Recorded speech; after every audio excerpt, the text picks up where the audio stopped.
Hi, guys. Welcome back to another episode of After the Bell. Today, we dive into ambition, art, and expression. We talk about how small people chase big dreams. I'm Arhaan. And I'm Vishnu. Joining us today, we have Aryan, who's a social activist, a part-time actor, and an aspiring businessman, as well as Ali, who's the school's child protection officer, also an aspiring businessman with no business yet, and a full-time actor. Let's get into it.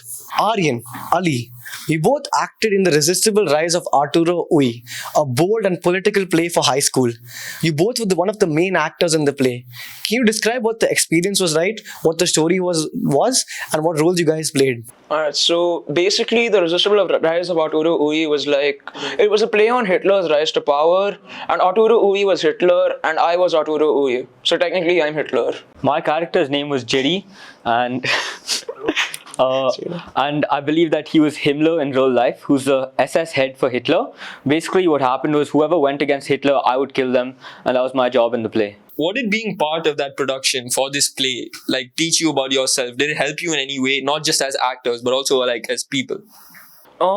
So for me, one thing I learned about myself from this play was commitment, alright? Because that's something I lack. I don't watch shows because I don't watch shows and stuff because it requires too much commitment watching episodes and all. And commitment is not something I do.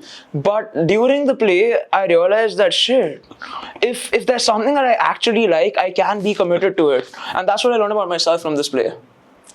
Yeah. Ali!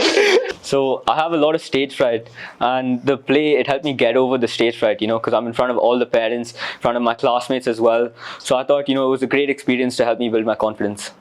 So, Ali, you've been acting since grade 3. What made you fall in love with this? And when did you realize this was something you wanted to pursue? So for me personally, I fell in love with acting the moment I realized the amount of attention you get.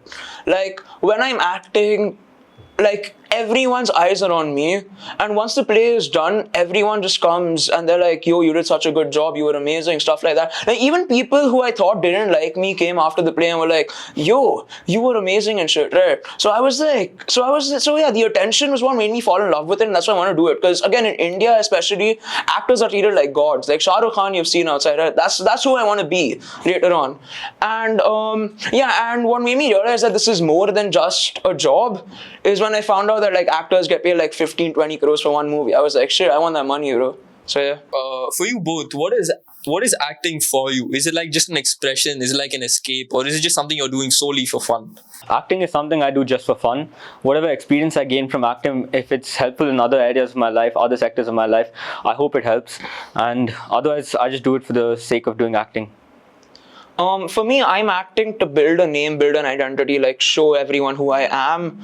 And genuinely, when I'm on stage, I feel like a different, it doesn't feel real to me. That's how much I love it. And so for me, acting, it's something I love, but it also makes you a good amount of money. So that's that too. Do you just want to get into film, or do you want to go to TV shows, sitcom? Oh, no, film directly. Bollywood mainly. I don't mind going to Hollywood either. Let's see how it goes, right? In Hollywood. Yeah, bet, bro. Yeah. So, about being an actor, what's the hardest thing you guys face today? Is it the emotional pressure, the demand, the audience? What is the hardest thing you go through as actors? So I'd say that the hardest thing that I go through is honestly nothing really. I don't really feel any pressure or shit like that towards me. I just want to go out there, give a good, do a good job, give a good performance, and make everyone realize that damn, this guy can do something. This guy can do something. So yeah, for me, there's no real challenge or anything. Maybe learning the lines and all, but yeah, that's it. It's nothing too crazy. I know that I'm not going to be a real actor because acting is difficult because of the societal norms. So nowadays, when I see my script, I'll be like, oh, this is so cringe to do. But a real actor doesn't think like that. Whether it's cringe or not, they leave it aside and they get into the role. But me, I can't look past the fact that it's cringe or it's something not part of societal norms. So that's why I know that acting is difficult for me, and that's my biggest challenge with acting. Fair enough. You've been performing since you were very young, though. How does like performing on like big stages, does it link to your confidence and like other leadership areas of yours that you have? Oh yeah, acting on stage is definitely important for building confidence, whether it's just in acting confidence or like other sectors as well, and my leadership. This is because, if I build my confidence by acting in front of a group of people that I know, it's very scary, and it helps me overcome that fear. And I feel like this correlates with my other sectors as well, which is why I feel like acting is very important to build that confidence for me. So, what's one person you both take inspiration from, or your idols in acting or any other sphere of life? Who's one person you want to look up to and you say, damn, I want to be him? Oh, it'll definitely be my dad. Like every day, like I'd be waiting for my dad to tell me stories about his life, because my dad's the most hardworking person I know. So every time I hear these stories, I'm like, I'm not doing nearly enough to be even like my dad. And my dad keeps telling me, you don't have to be like me, you've got to be better than me. And I feel like that's an impossible task to do, but I always aspire to be like my dad. So for me, it's not one person, but actually three people. Firstly, I'll just talk about Ronaldo. Cristiano Ronaldo is probably like one of my main idols, because like the mentality, the hard work, everything he's done, the way he's worked his life, he's worked his whole life to become the richest footballer alive. Like Ronaldo and that mentality, like people can keep hating, but he still proves them wrong. Like that's the mentality I want. Then when it comes to acting alone, it's got to be Shah Rukh Khan. Shah Rukh Khan is easily my number one idol when it comes to acting. He's my favorite actor. Every movie of his, like even if it's a flop movie, he's given a good performance. And yeah, I mean that's the guy I want to act like. I want to be the next Shah Rukh Khan and then become the first Ali Rizvi. And lastly, and the most important of the three, like Aryan said, like for me, it's my dad as well. Because the thing is that my dad's life story is genuinely like inspirational, alright? Because like he's from a small village in the middle of nowhere, alright? And from there to where he is today, it's damn inspiring to me. And that's something that like, I mean, if I do become an actor, I would love to make a biopic on his life. Like that's probably like my dream movie to make. So you both have spoken about your fathers being instrumental in your life. How important do you think this is to have a strong parent support, to have a strong family to help you achieve your goals? I feel like having parents that support you no matter what you do in life is very important to everyone in this world. Having figures that can help you when you're feeling down, to show you the right path in life, is very, very important in life. Yeah, I'd say that good parenting is instrumental in making you a good human being. And whatever I am today, I have to thank my parents for it. My dad, my mom, my mom's taught me like such important values that I'm probably gonna keep with me for the rest of my life. So yeah, I'd say that good parenting is what ultimately influences you into becoming a better person and like becoming like the best version of yourself. I'd say it's really important. For you both, what is the most challenging part about stepping into a role or going into acting somewhere? How do you get into that mindset of that character that you need to be? Because it's obviously very different from who you really are in real life. I feel like that's just the answer to the question that you gave us. Getting into the character, feeling who the character is, understanding their thoughts, and noticing how different it can be from your normal personality is definitely the most difficult part of getting into character. Because sometimes the actor and the character are so different in personalities, are so different with the way they speak and the way they talk and the way they walk. It's very difficult to keep that going for the rest of the play or the movie or the scene itself. Yeah, so like Wad said, getting into the character is pretty challenging, but for me the bigger challenge was getting out of the character once the play was done. Like, because I'd spent maybe like 3 months of my life just dedicating hours and like evenings, nights. I dedicated like so much into becoming the character of Arturo, and like getting out of that character really took me some time. Like it felt really weird going to school like the next week and not staying back and shit like that. So yeah, for me, while getting into the character was a challenge, getting out of it was even tougher, mentally speaking. So Ali, how long were you like Hitler after the play? I still am Hitler, my friend. I always am. Ali, does this take a toll on you, all of this? I mean, you said you're taking countless hours. How do you study? Does it take a toll on you? Well, so for me, honestly, it didn't really take a toll on me, because like for me, like especially last year, I had a lot on my plate and I set different priorities for different times. Like until August, my biggest priority was playing home tournament. Let's just say that didn't work out too well. Yeah. But after home tournament, it was all about just making sure I do like the best possible thing I can. And honestly, Mr. Parikshit, who was a director, helped me a lot during this time. Like, he made me the character I was, and if it wasn't for me, I wouldn't act the way I did.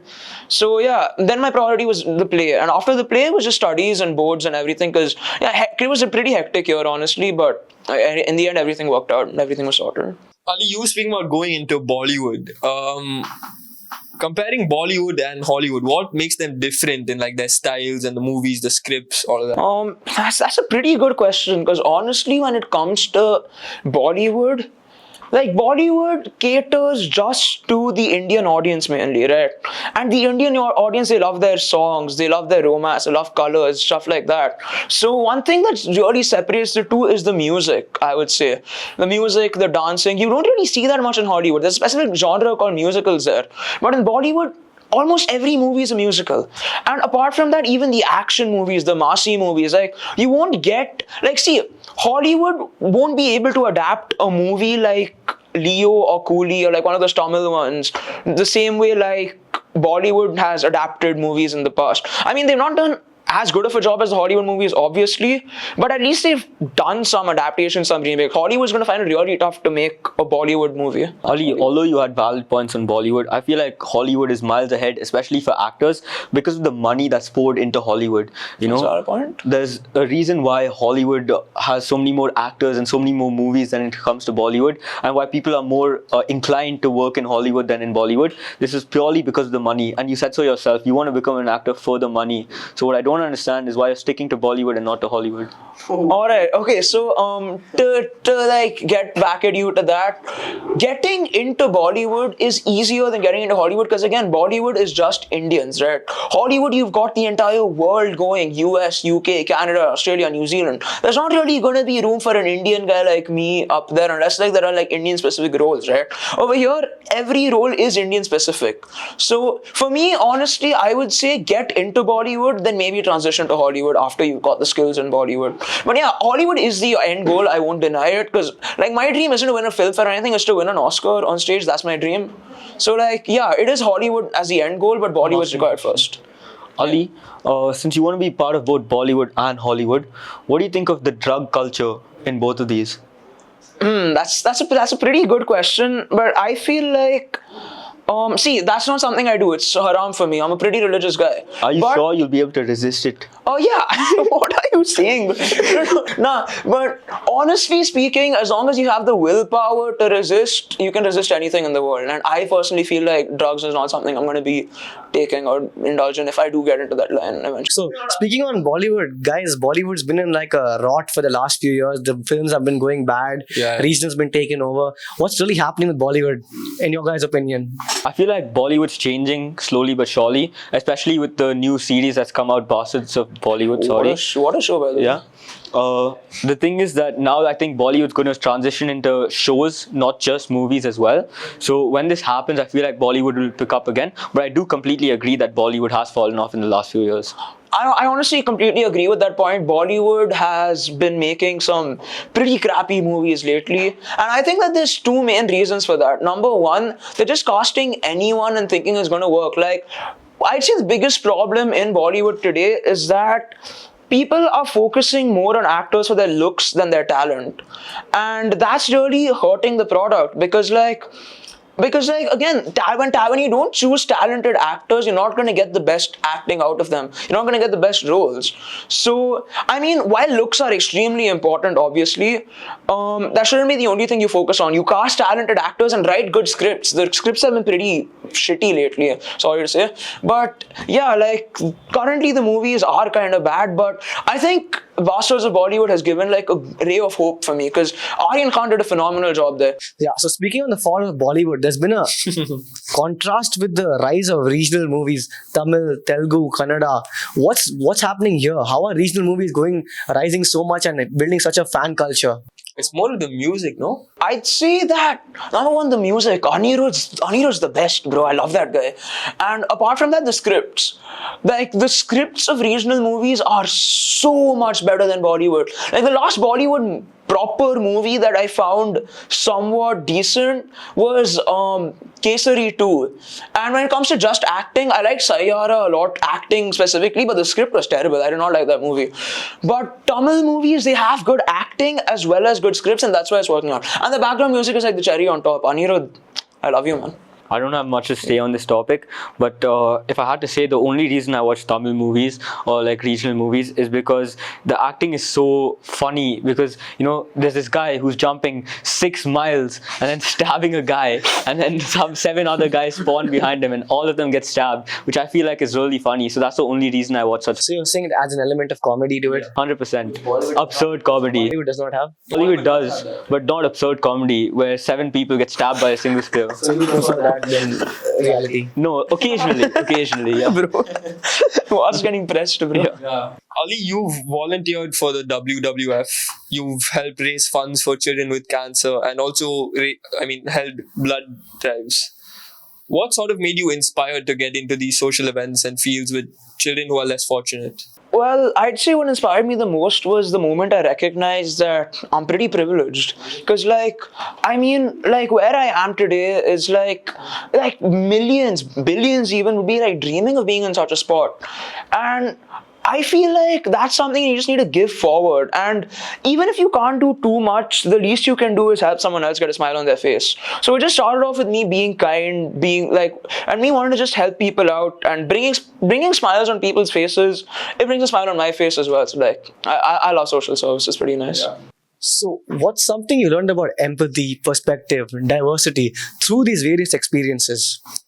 What I've learned through these experiences is that always be grateful. Alright, just like if you ever feel like life has got you down or something, just be grateful that at least you have these kind of problems that you're facing. And then there are people that have it so much worse than you, so just be grateful. And that's the empathy I've learned from this. And that always be considerate of what someone else is going through. Never be the reason for someone else to feel bad. Alright, always be kind. That's what I've learned the most. Aryan, you co-founded Hydrate Hope. Can you tell us what it is, what it's about? So Hydrate Hope, what we do is, my brother and I, we get local businesses to fund us, which we then use the funding to buy water filters, parts for water filters, and then we distribute it in homes. And we don't distribute them as parts, of course. So we build them and we give it to homes who don't have access to clean water. And we don't just distribute them, because then what if they break down, or what if someone needs to learn how to fix it again? They'll need to pay. So what we do is we teach the people in those homes how to build the water filters, how they function, which builds up knowledge and experience and skill sets, which can eventually maybe later on grow the economy as well. Yeah. So how many households have you guys reached? Well, we've raised $3,000 and we've reached around 20 households till now. When did you start this? We started this, I think, 1.5 years back now. You also co-founded the Spark Initiative, which is where you gather funds for charity through various creative projects. So what's your role in this? What do you guys do? And what's the impact you've had through this? So Spark Initiative and Hydrate Hope are separate. So Spark Initiative I co-founded with 2 of my friends from school, Shaurya Agarwal and Yug Agarwal. So my role in this is to oversee the projects along with those 2. And when I say oversee, we're directly involved. It's just oversee in words. And we go around, we raise money, and then we use the money to build bookshelves and buy books for government schools. And we've distributed them to 2 schools as of now. So how many events have you taken part of as Spark Initiative? Events as in? Charity events, fundraisers. So as I just said, we've distributed books and built libraries for 2 schools as of now.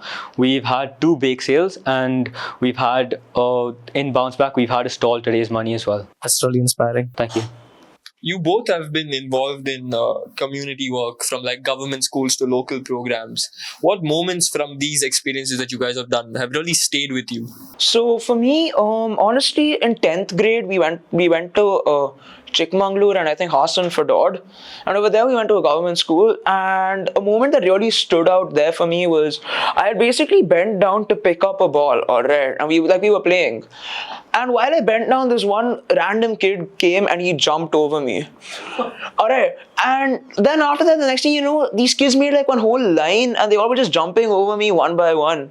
And honestly, that was honest. Like, at first it felt a little odd, but then I realized, damn, this is actually fun. Like, I'm making, I'm making others happy by just like being myself, you know. So it was pretty nice. That really stood out to me. And like afterwards, they all like said thank you, Anna and stuff. So like it felt good. It felt pretty nice. Do you like that when the kids were like with you? Yeah, sure, definitely. So, what's the biggest problem or like challenge you guys have faced being social activists and being change makers as teenagers? Is it staying consistent, managing your time, getting the support you need for this? I feel like it'll be staying consistent, you know, not just as teenagers. As teenagers, we'll have school, like the acting, the play, whatever else that's going on in our life. But you can say staying consistent for every stage of your life. When I'm 20, it'll probably be college. When I'm 25, it'll be work. When I'm 30, it'll still be work, maybe marriage as well. So there are always problems in life, but you've always got to understand that you've got to direct time purely for social work as well. For me, I'd say that see, life gets pretty hectic at times. There's a lot that ends up happening.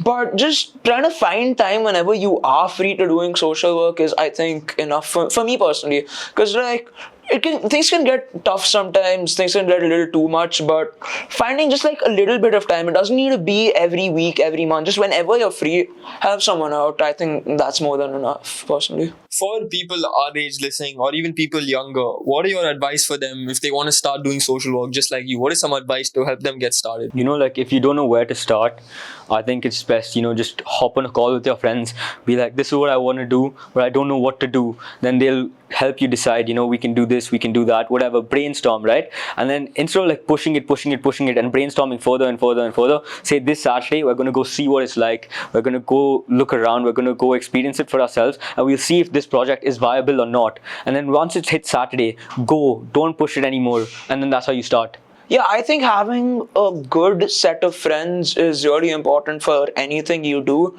And I'd say I'm pretty thankful that I have some people who I can call like people, like I have some people who I can maybe 5-10 years from now also I'll still be in touch with them. Like there's some people who probably after we graduate I'm probably never speaking to again. But there's others like you guys, honestly, that I would talk to. Like even if I do make it big, like when I do, you guys will still be there. You guys don't lie, you're gonna switch up on your day one. I would never switch up on my day ones, man. Oh sure. I would never switch up on my day ones, bro. Never. Ali is switching up. Yeah, he's switching I'm up not for sure. switching up, bro. Trust. I feel like this approachability aided you in your position as the child protection officer in your school. Okay, so for me, when I got the call that I'm gonna be child officer, I honestly didn't know why they chose me. And then later in the meeting, I kind of wanted to know that why me. And they told me that it's because they felt that I'm one of the friendly, approachable people that if people do have a problem, they would get to me. And children approach you. Yes, they approach me to tell me about their problems that they are facing. Yes. Yeah. So I'd say, yeah, the teacher said it as well, so I take it. Yeah, that's good. Yeah. Being the CEO, what does that job like entail? What do you do as a child protection officer? Well, honestly, it's just if anyone reports something to me, my job is to kind of, I can't actually disclose that, like legally speaking. But let's just say, like legally speaking, I can't disclose that. But let's just say I protect children from people like Aggie. So, as leaders, what's one instance or one stance where you guys are faced where you're stuck in a position and you've maneuvered your team through it? So basically, there's like this one tournament we run in school called APL, right? And we were in the semi-finals recently. And when it came to being a challenge to my leadership, two of my teammates, Arhaan and Vishnu, told that, bro, Ali, we want Keshav to keep this game. You can play up. And I'm captain, right? And in this moment, I'm like, damn, are they like going to kick me out of my position as goalkeeper? But then I realized, shit, you know what? Let me do it. Let's see what happens. And it worked out well in the end. I scored a goal. We went through to the finals. So, That's right, just listening That's to your... right. So what I'm trying to say is that even though you feel like maybe your leadership is being challenged, just listen to your team. They might know what's better for you. That goal was a banger, by the way. Thank you, man. But you mean listening to your team, then what's your role as a leader if you're listening to them all the time? Well, bro, I may have acted as Hitler, but I'm not actually Hitler, okay? I'm not the type of person that will dictate what has to be done. But doesn't a conventional leader have to be a bit aggressive and forward with his team, and he has to enforce rules on his team? But in your example, you're saying that your team is enforcing you. I wouldn't say they were enforcing me. They gave me that suggestion, and I decided to go along with it because why not, right? I mean, if it works out, it works out. If it doesn't work out, You're saying a true leader looks out for others' suggestions and takes their idea. yes, 100%. A true leader needs to look out for what their team suggests. Otherwise, like, are they even being a leader? They're just Like your APL team is run by just you or your entire team. It's like a I'd say that, see, when it comes to like deciding who plays and all, that's me. When it comes to how they play, I don't dictate anything. Let them do what they want, let them play their game. If it works, it works. If it doesn't work, it doesn't work. And it's mostly worked, so yeah. So, Aryan, you balance a lot of things at one time, businesses, social service, acting. How do you not get burnt out and stay committed to all these causes? I feel like my dad never got burnt out. As I said before, he's my idol. So if my dad never got burnt out and he had so much more on his plate as well, I feel like it's no right for me to get burnt out. Ali, you? I feel like anytime I feel burnt out, or anytime I feel like things are getting a little too much, anytime I feel like I want to say no to something, like, no, I don't want to do this today, a part of me tells myself, bro, Ali, don't be a bitch. Whoa. And I listen to that part of myself. And yeah, it works out in the end. Like, even if I don't want to do something, I still end up doing it because I don't want to be a bitch, right? So, a lot of times you guys mainly lead your peer groups and your friends who you might have really close bonds with, but you guys are at the same time leaders. So, have you ever had to make a call between a friend and a leadership decision? And how has this impacted you? And how do you make the correct call in the end of it? 100% we've had to make decisions like that, especially in Spark Initiative. So I don't want to get into the details, but we had to choose someone for a certain role, and both of them were friends, and we knew both of them, and we weren't that close, but we had to decide between one or the other, and they knew that. So even if we knew that choosing one over the other could possibly ruin their friendship, we knew that we had to get through with it, and so we just had to pick and choose and let fate take us whatever way it took. Did you choose based on merit or the friend? Based on merit, for sure. Do you think that was the right call? 100%. Ali, you? I would say, honestly speaking, I haven't really faced much challenges or anything in my leadership, and I've not really had to make like really tough decisions. So yeah, it doesn't really like apply much to me. But what if the problem arose to you once? If the problem arose to me once and I had to choose someone for something, then it would be on their merit, yeah. Like, I mean, friendship and all is important, but when it comes to work, you need to throw all of that away. And your first and main focus should be what will get this done the best. what keeps you guys motivated every single day when your schedules are so packed and your responsibilities pull you in each and every direction? How do you guys stay motivated? So I'd say that when it comes to motivation, I wake up every morning and I thank God for giving me this day to live. And like, see, for me, I have a thing of like, live every day like it's your last. And when you live and when you like have that kind of mentality, when you have that kind of mentality, you want to do more. You want to live a day worth living, and that's what motivates me to just get through every day and like live my best life. Well, I'm going to repeat my point, but this time I can direct it to my whole family as well. I don't know why I didn't do that earlier, but my family, my dad, my mom, and my older brother, they work really hard. And so when I see them working really hard, it gives me motivation. They're doing so much more than I am. So I've got to be able to do this as well. So it motivates me to push myself further every day. So both of you are aspiring businessmen today. Ali, you want to pursue business and then acting. Aryan, you want to go full-time in business while acting as an extracurricular. So where did your guys' interest in business and entrepreneurship stem from? Once again, seeing my dad's in business as well. And I've grown up in an environment where, our family is full into business and all my dad's friends are into business. So, I feel like, this is the path I have to pursue, that I want to pursue. And I feel like it's suited for me as well because I've learned so much from a very young age about business. So it helps me keep on going. So when it comes to business, again, it's very similar to what Aryan said. Like my family as well, it's like mainly business people. My dad's a businessman, like many businesses. My mom's also a business owner. So I mean, Yeah, I think the freedom that comes with business is what's really like brought me to it, along with, of course, seeing them, the way they work, what they're doing. The freedom is another part that works for me. Aryan, you've interned with the Brigade Group and Makani Robotics. What are some takeaways you have from working in a corporate environment at such a young age? So I'll have to get into the Brigade Group. Makani Robotics, I did it when I was in 9th or 10th grade. I was only young back then. I didn't really have much takeaways from it. But in Brigade, what I did was I worked in pre-sales. So what happened would happen was I'd be on calls and I'd have to make 100, 200 calls, 300 calls in total to all these random people and try to sell them a property at Brigade or try to hook them onto the project.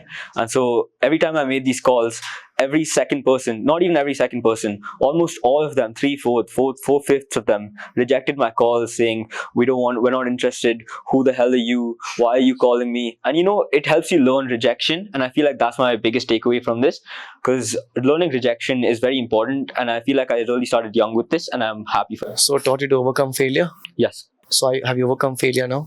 I don't know yet, but I hope I have.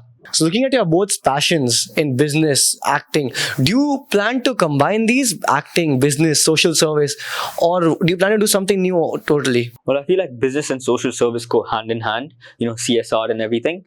But acting can be combined, because essentially what acting is getting into character, helping keep a face onto you, over your role face. So what this does is it can help in business meetings. It can help put on a facade when you need one. That's why I feel like acting is very important to business. But business and social service go hand in hand, as I said. So for me, I'd say that when it comes to acting and business, putting them hand in hand, when you are an actor, you have that name for yourself, you have an identity for yourself, and normally when an actor sells a product, that product sells pretty well. Like Salman Khan, for example, his brand is there, being human. He owns that, right?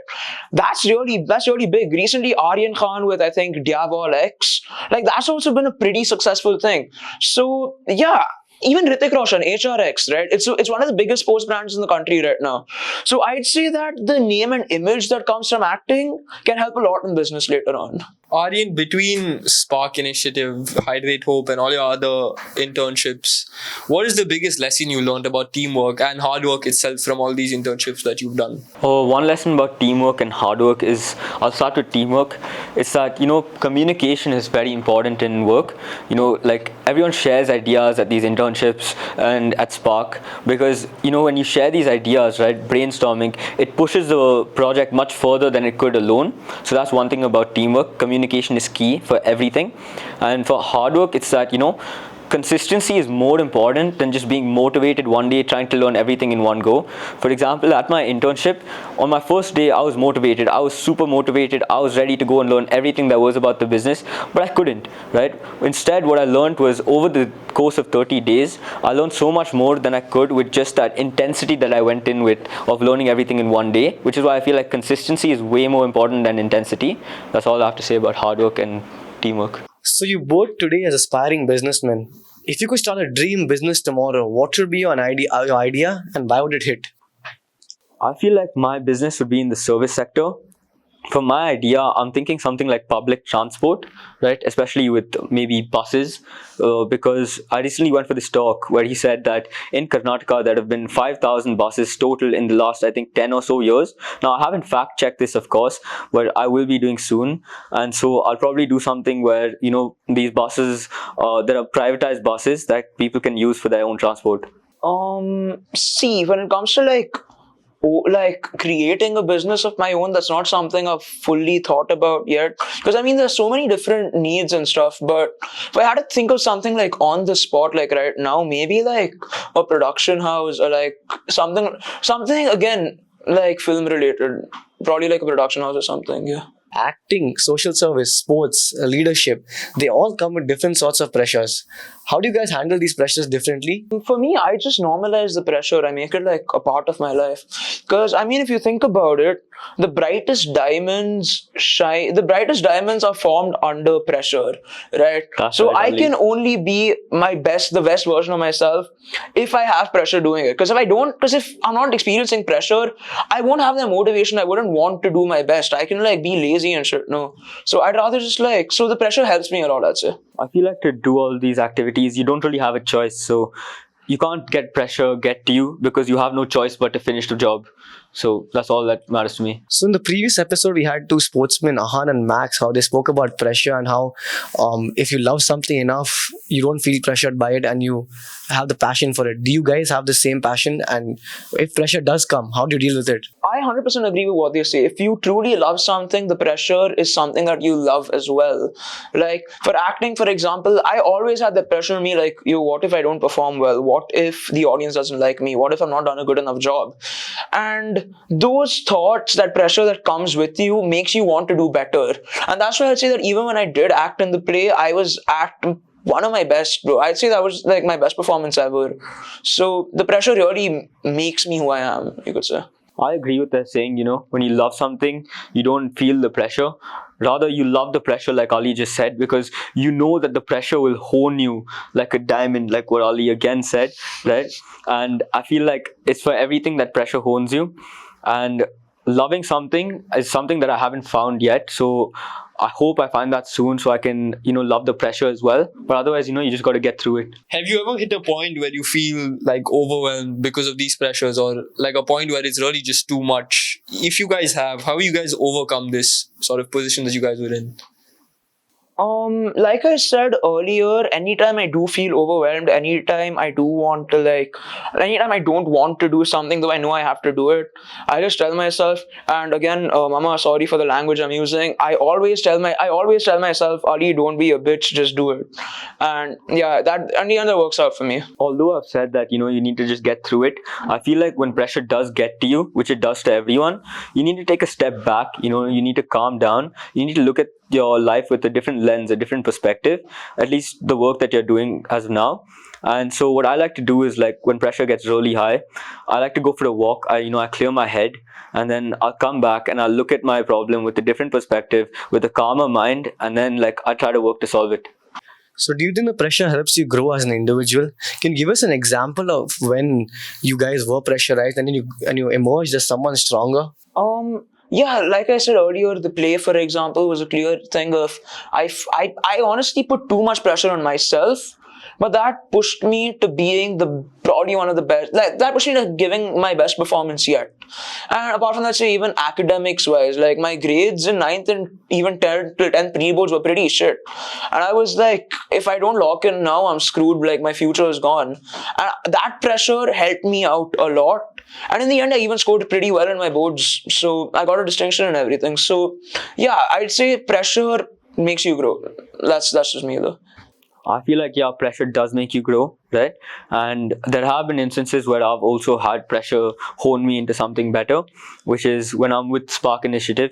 I felt the pressure, I need to get this work done. I have to do this. I want to do this. And the pressure just kept building and building and honed me and, made me into something so much sharper than I was before. And I feel like that's one very excellent example of pressure honing me into someone different and helping me finish my work.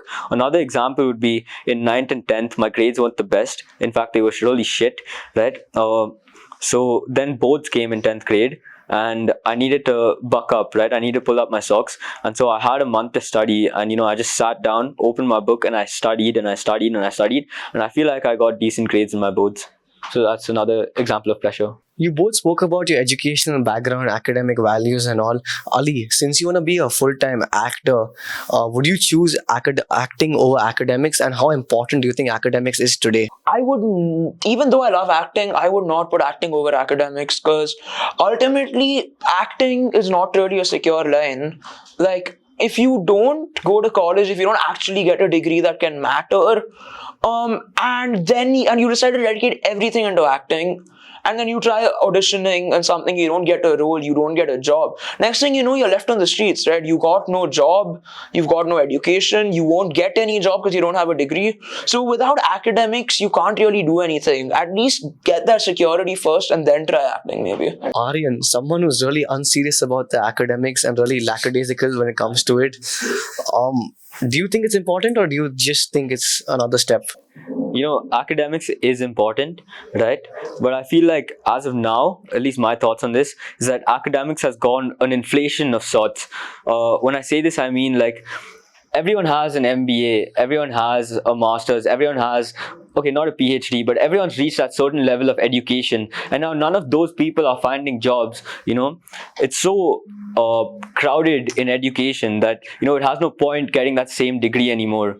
So I feel like that's what I mean when I say academics has gone through an inflation. So it doesn't have the same value it did 10 years ago, but I do feel like it's important in many aspects of life. So do you want to get educated? Yes. When you guys look at your life 5 years from now, what do you think you guys will be doing? Will you guys be acting, or like you, Aryan, will you have a business of your own, or like what will it be? Oh, I'm not too sure.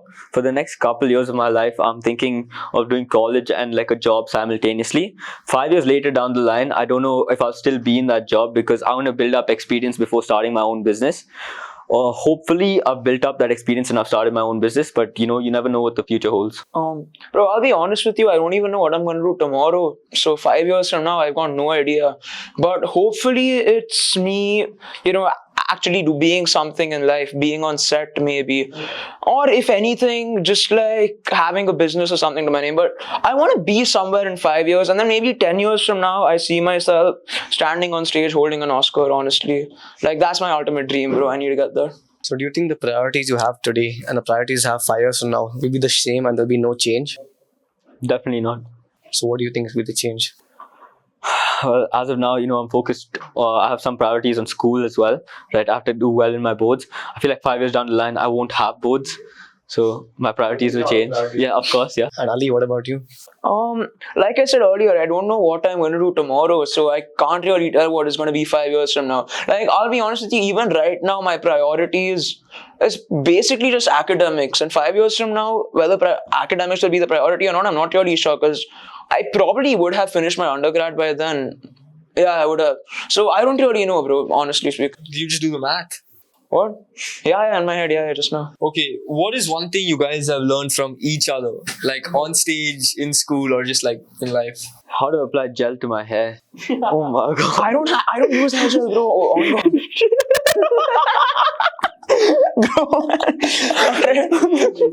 no. I'd say what I've learned from Aryan the most is just being happy all the time, bro. I swear I've never seen this guy like Thanks, man. I've never seen this guy like pissed or upset or anything. Like, he's always just smiling in such a jolly mood, bro. He reminds me of a Labubu. I'm not even gonna lie to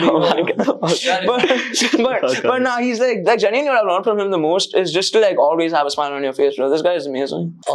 So under all that, the acting, the accolades, the achievements, who is Ali or who is Aryan when no one's watching? And as Ali said, you're always happy and excited, but who are you when there's no one with you or you're alone? That's a very difficult question, and it requires a lot of introspect to answer that question.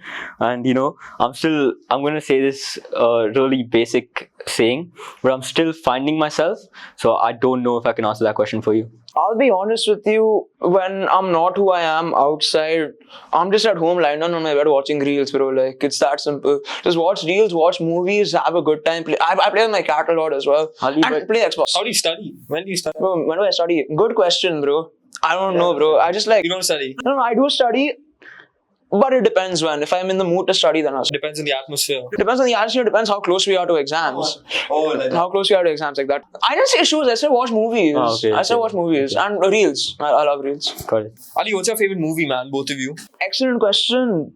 For me, I'd say it's The Godfather. I won't pick one or two, but you put Godfather 1 and 2 together and just watch it as a whole in one go. Best movie. What about Scarface?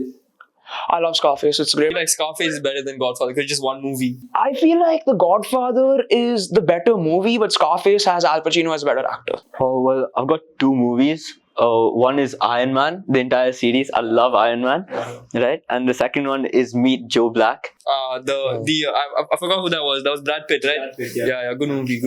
And also, before I forget, I really love Bazigar. That's my favorite Bollywood movie of all time. Do you guys take any learnings or inspirations from these movies or just purely entertainment? That's a good question. I'd say that depending on the movie, if I'm watching a movie for its acting skills, for its technical skills, 100%. Like, there's many movies which I watch just to learn mannerisms and stuff.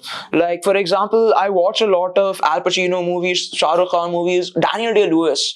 Like those actors that have they have multiple Best Actor Oscars and stuff like that. I watch their movies and try learning from them while also enjoying the movie at the same time. Well, Iron Man for me, or it used to be purely entertainment. But then, like, when Tony Stark in the Avengers movie, when he traveled back in time to meet his father, and then I started imagining, I started rewatching the movies, and I realized that, oh, this entire movie, this entire series is based on how he tries to be better than his father. So I do take that away from the movie.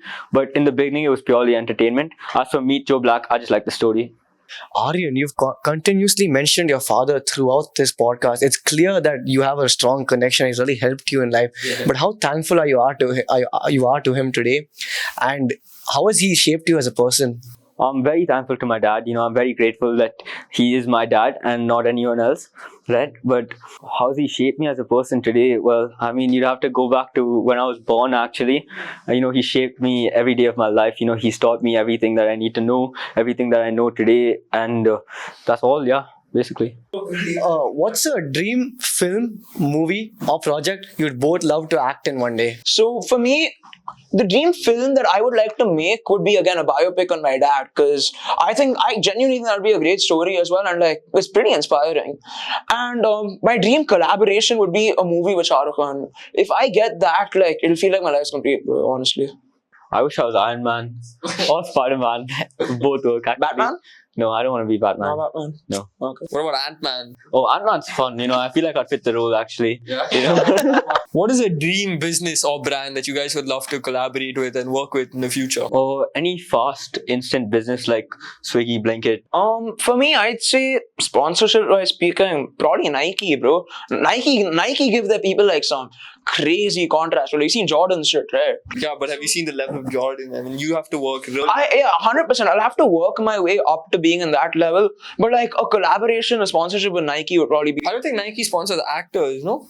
But like only sports people, because Nike is like. Ali's a goalkeeper. Oh, right, but that's only if he does football. No, I'm not doing football. See, bro. See, if not Nike, then even like some luxury brand would like Patek Philippe, like a watch. Oh. I would love a watch company sponsoring me, like a big one. You want Patek the fuck? Yeah, I don't mind that, bro, honestly. That would be crazy, honestly. Aryan, you mentioned Swiggy, Zomato, fast food delivery. What do you think of the growth of this sector? This is a booming sector and it's probably the future of our delivery system. What do you think? I feel like they have a lot of potential. Recently, I attended this talk by the founder of Swiggy, and he was discussing his plans for Swiggy, and I realized, there's a lot more room to grow in these businesses, and I feel like that if I had the chance to collaborate with them, it'll be a great opportunity for me, but I don't know what I would collaborate on as of now. If acting or business didn't exist, what do you think your guys' hobby would be now? Like football for both of you or something else? As a hobby, it would be swimming. Swimming? Yeah. Not football? No. I used to swim as a child, but then I stopped. So I swim occasionally now, but I like swimming. So hobby-wise, yeah, probably football or something. But career-wise, honestly, I have no idea. That's my plan A and plan B right there. Acting and business. Acting and business, plan A, plan B. If plan A doesn't work out, do you think you're just going to rely on plan B? Probably, yeah. Do you have a business that you can fall back onto if yours doesn't work? Maybe, yeah. It depends. If my dad lets me in, then yeah, sure. Oh, Bro, why not? I do, but I don't want to fall back on it. Why so? Because I want to start something of my own. Is it a question of legacy, honor, and tradition? No, I just want to start something of my own.